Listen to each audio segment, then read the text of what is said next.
Yabona imiphumela yayizolo ngeke isashintsha, ngisho singa-complain-a size sithini ngeke isashintsha, kodwa ngelinye ilanga nje asilikhulumeni iqiniso. Singabheki ukuthi nje kuphela i-Sundowns idrowile, iligi ihambile. Iqiniso nje silikhulumeni. Leya offside yayizolo bekungeyona i-offside, yabo. USalesi nje lapho ukhiphe iphasi ngempela enhle kakhulu eyinikeza laphana uMetwis. UMetwis ayithathe ibhola alibeke enethini. Laphakama-ke iflegi, yabo. Yize-ke noma i-tight le-offside kodwa u-ref ube nesibindi bo sokuthi avele iduku nje aliphakamise ngempela, yabo.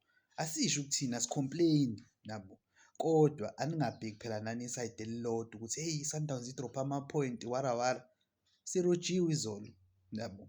And le nto kuba buhlungu ngoba isivele yenzeke kwi-Sundowns mase niyakhohlwa ukuthi nani nisazodlala. Izinto ey'fana nalezi zisazokwenzeka.